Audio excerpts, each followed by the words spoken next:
Hello, BookTube, and welcome back to your Daily Penguin, our slow crawl through my Penguin Classic library on the back wall there.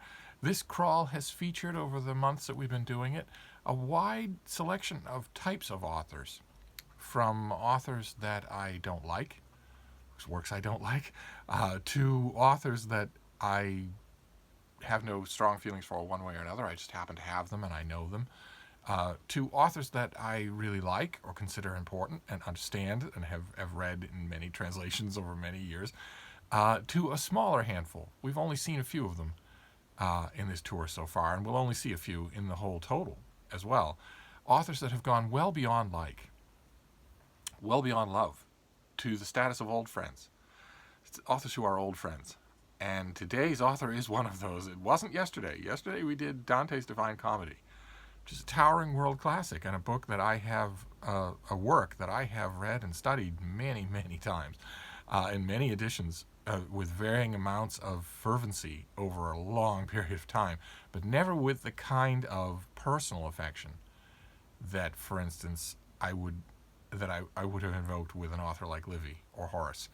And today we have such an author. Today we have an old friend, and that is Geoffrey Chaucer.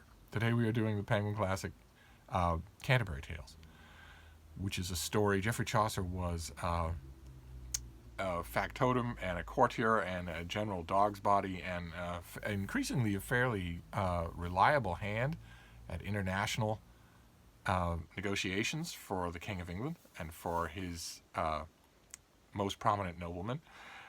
Went on many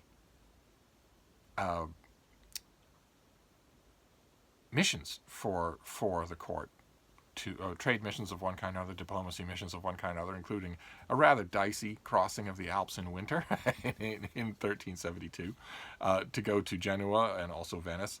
But when you are such a creature, you live and die by your favorite court. And there was a period starting in 1386 where Chaucer's patron, John of Gaunt, was out of the country and was no longer able to uphold and to invest his creatures. Not necessarily, I don't mean creatures necessarily here in a negative sense, just his people were kind of out of office for a short amount of time. And Chaucer was one of those people.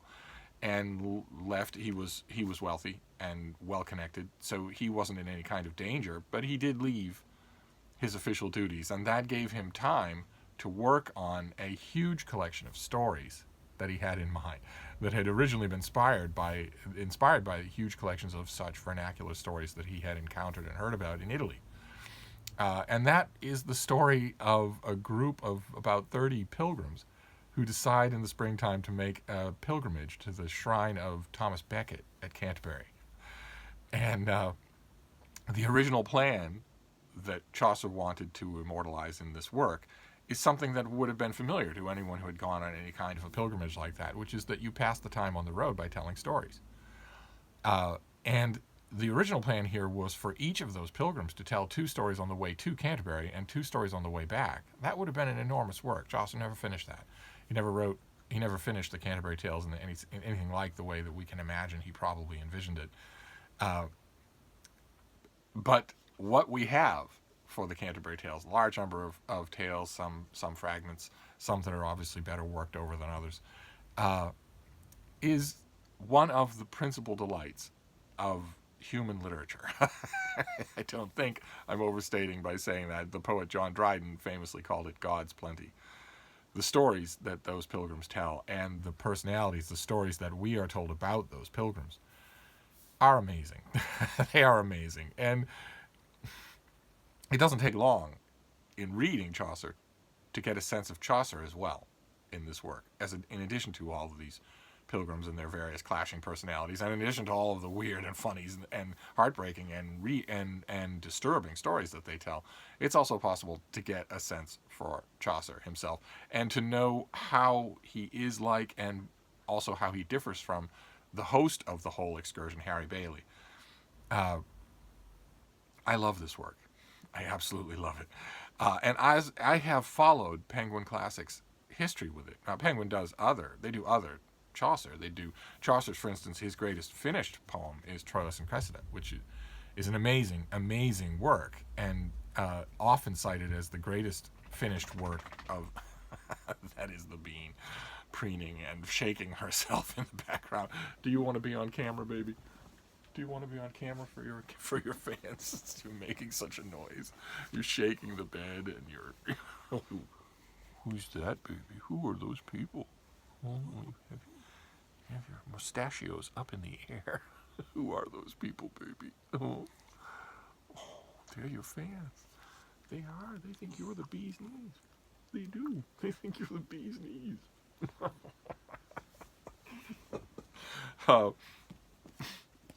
As I was saying, Penguin also does other Chaucer. They do his love poems, his love visions, and they do Troilus and Cresside. They do that as well in wonderful editions.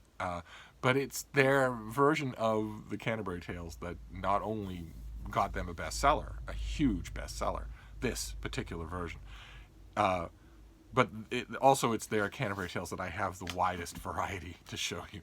So I thought I'd just go through that. It's virtually a whole shelf of books, all on this one work, which is, in a way, kind of strange. As strange for me as would be for me to have a whole shelf of Horace or a whole shelf of Livy translations, because in the case of Horace or Catullus, it would be weird for me to have a whole shelf of translations, of different English language translations of those authors, although I have in the past had whole shelves of them. It would be weird for me to do that because I don't prefer reading them in translation to reading them in the original. With Ovid and Horace and Catullus, you lose a lot in translation. That isn't quite the reason why it would be strange for me to have a whole shelf of Chaucer, which I do. With Chaucer, it would be even stranger because it takes barely any effort. A week at the most. Even distracted, even with a full-time job, even with no facility for languages, it takes barely a week to learn how to read Chaucer without any modernization, without any translation of any kind. This is the Penguin Classic Canterbury Tales modernized into modern English by Neville Coghill. And it came out, I want to say, in the 1950s? 1951. This came out in 1951 and has been an absolute mainstay of the Penguin Classic line. It has sold buckets because Coghill does a great job. He does an absolutely great job modernizing Chaucer so that you don't need to go through that week of getting used to him and learning the ways of his English.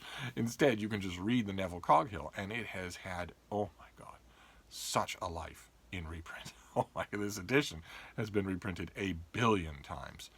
It has had we'll see. It has had many different sizes. It has there's a big Penguin illustrated version that was Neville Coghill and that was lovely. Showed you all kinds of illustrations of what life would have been like in Chaucer's day. And it's gone into schools, high schools, colleges. This was most people's introduction to the Canterbury Tales. Not Chaucer, but Neville Coghill's Chaucer. And the reason I say that is because, no slight at all to Neville Coghill, I actually do very much enjoy reading his Canterbury Tales as a poem on its own. It's no slight to Neville Coghill when I point out that Chaucer is a very nimble author, always with a twinkle in his eye, always. And he's doing a lot of careful, po-faced wordplay all throughout this poem and every other poem. And not all of that translates. Literally or figuratively, not all of that can be made to work. Even by somebody as talented as Neville Coghill, it just can't. And it's not recondite. Like I mentioned with exhaustive wordplay in someone like Virgil or Cicero, it's not recondite. You can learn to see it yourself in less than a week. So although I am going to show you lots of translations here, I'm also going to show you a Penguin version that doesn't bother to do that. So the main Penguin version that we have here's a trade paperback and also a mass market paperback, is the Neville Coghill Canterbury Tales. You have seen this 1 million times. You almost certainly encountered it in school. If you had a college undergraduate literature class, a high school literature class in English literature, Chaucer is often referred to as the father of English literature, holds a place of honor in Poets' Corner. If you've encountered this, you've almost certainly encountered it in the Neville Coghill version for Penguin Classics. This is one of their most successful infiltrations into school reading lists. But they do other versions as well, and I want to show you some of those. One of those versions is the who is this? I always forget her name. Coralie Bickford Smith is a book designer who is doing a series of gorgeous hardcover Penguin classics. These things that I'm sure you've seen. They're very simple. It's a very eye-catching naked hardcover. Penguin has done 100 of these things. I have a small selection of them. I wish I had a lot more. This is the Canterbury Tales, and this is the Neville Coghill. Of course, they weren't going to bother with anything else. The Neville Coghill is still a perennial hit, but this is another option that you would have. I wouldn't. Since I have 2 paperbacks of the Neville Coghill, and I think somewhere I also have the illustrated Canterbury Tales, which is Neville Coghill, in an oversized Penguin trade paperback. Since I have those things, I would never have gone out and got this, but Penguin very nicely sent me a copy. That's why it's here. But Penguin also has other editions in English that I want to show you. There's this one, for instance, a selection from the Canterbury Tales. This is translated by Colin Wilcoxon. As you can see, this is from, I think, the 1970s. Oh no, 2008. So this is fairly recent, and it's a little bit obscure to me why Penguin Classics would do this. This version competes with Neville Coghill. Why would you do that when Neville Coghill has the thumbs up from academics everywhere?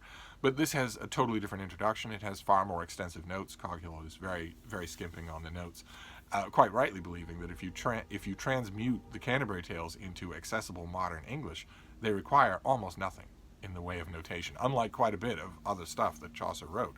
He was constantly inquiring to all kinds. He was an omnivorous reader of all kinds of stuff and incorporated large amounts of it into his writing, but not so much the Canterbury Tales. Coghill is right to imply that you can read the whole thing and enjoy it without any notes at all if it's in modern English.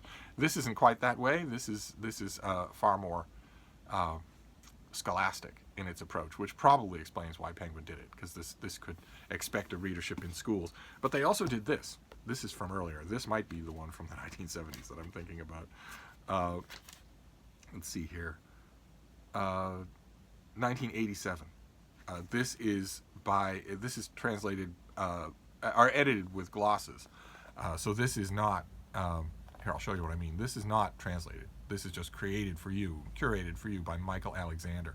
And this is the Canterbury Tales, the first fragment, which has some of the best known stories, and which has, I don't know if you can make this out, it has the Chaucer on one side, just Chaucer, no modernized English.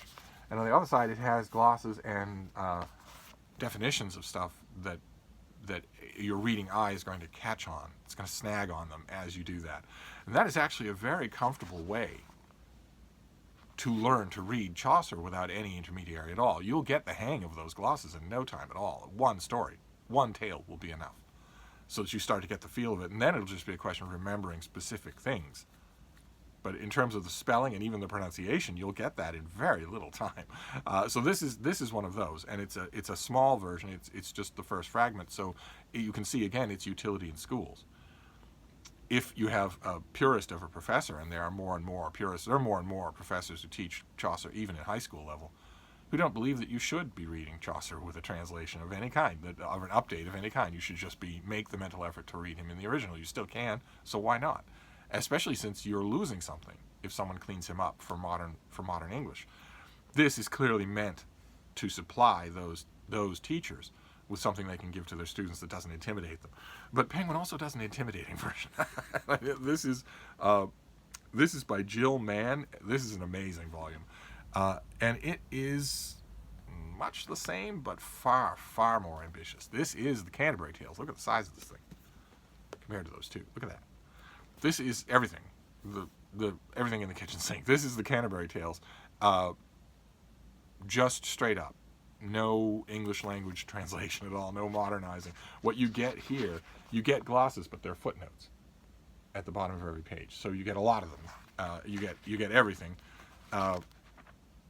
And that is how this thing works. You just have to swim with Chaucer. You just have to. You're chucked in at the beginning of the general prologue, which is a gem. of writing. Oh my God, even if you don't think the rest of this is for you, read the general prologue that starts the whole thing. It's amazing. But you're thrown in here with Chaucer, and this is the Penguin Classic that I prefer. This is the one that I pull off the shelf.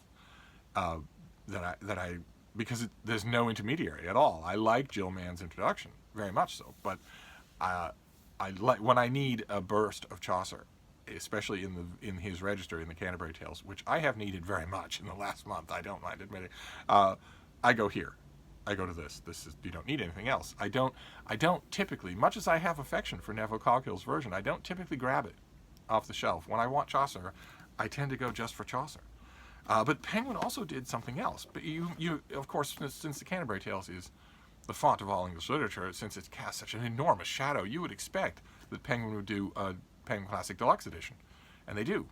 But it's a strange choice. It's a very strange choice. I would expect them to have done a Penguin Classic Deluxe Edition of the Neville Coghill, since it's so accessible and since it's been so good to them. It has been a very good item on financial bottom lines.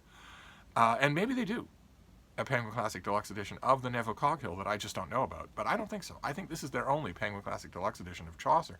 And it's weird because it's a showpiece. It's not the Neville Coghill, and it's not Chaucer himself, and it's not some other well-meaning update. Instead, it's an adaptation, a very freewheeling adaptation by Peter Ackroyd, the famous critic and novelist. This is the Penguin Classic Deluxe Edition of the Canterbury Tales, with our cast on the cover, and with the French flaps tell little comedic stories from the most famously bawdy stories in the Canterbury Tales, and that is it. This is our Penguin Classic Deluxe Edition. With who did the illustration? Let me find out. I should mention that since it's a big deal. Ted Stern did the illustrations here, but Peter Ackroyd, first of all, he tells the whole thing in prose, and he very much turns it into his own idiom. It's like historical fiction that he's writing, based on the Canterbury Tales. It's as far away from Chaucer as anything we've seen so far, which makes the choice to put it in this edition kind of strange to me. I read this carefully and I reviewed it. I don't quite remember who I reviewed it for or where I did, but if I remember, I will try to find my review. And I liked it in a way, but I certainly didn't like it as a version of Chaucer.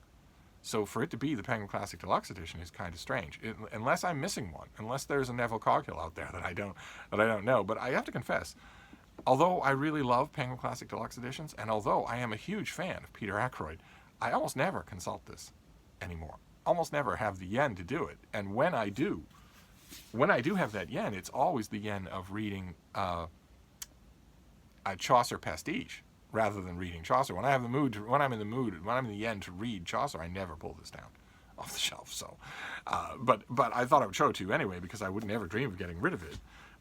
But there is one other. There have been plenty of Chaucer versions over the eons, and there's one that I want to recommend to you. This came out in 2011, so it was before we started talking to each other. It's from W.W. Norton, and I think it's fantastic, absolutely fantastic. I can't remember if I reviewed it anywhere, but again, if I did, I will try to find my review. My reviews are all over the world. They're all over the internet, and some of them are in a dreadful state. So, it's not always negligence that makes me forget to do that. Sometimes it's just that by the time I get to posting the video, I simply don't have the time to renovate something from top to bottom and take an hour to do it. But I wanted to show you this one in case you come across it. This is a new verse translation by Sheila Fisher. It's just selected Canterbury Tales. How do you like that cover? Huh? That is awesome. That is a perfect demonstration of what I talk about, that there is no reason ever to have a bad or boring cover. It's very easy to go to the heart of a work and make a cover as beautiful as this. But this is, I don't know if I am blurbed on the paperback of this thing, I have no idea. But this is bilingual. So you have the Chaucer on one side and her version on the other, which is okay. That's okay. That I would imagine that's a little easier than on the typesetting and also on just a workload than going through and doing a glossed version like the ones that we saw, where you have individual words and phrases glossed on the side. Instead, why not just slap both of them up there and see which reading experience you prefer? I thought this was fascinatingly thought-provoking. Again, it's in this room. It's in my permanent personal library, which is how I think of this room. But again, when I am in the need for Chaucer, when I'm reading up on him, especially when there's a new version or a new edition of Chaucer's original, something like that, when I'm reading up on him, then I consult all of these things. Then I pull down Peter Ackroyd's original opening essay for his version. I pull down this version and read all of the critical stuff in it. I pull down all these others. But when I'm in the mood for Chaucer himself, then I guess I just go to Chaucer himself and hear that sweet, trilling voice all over again, that wise, funny voice all over again. And it's the cure for what ails. It's an old friend. This is an old friend. And this is your Penguin Classic for today. To call it a recommendation would be the understatement of the century. If you have not read the Canterbury Tales, you're missing a lot of fun. You're missing the acquaintance of an old friend.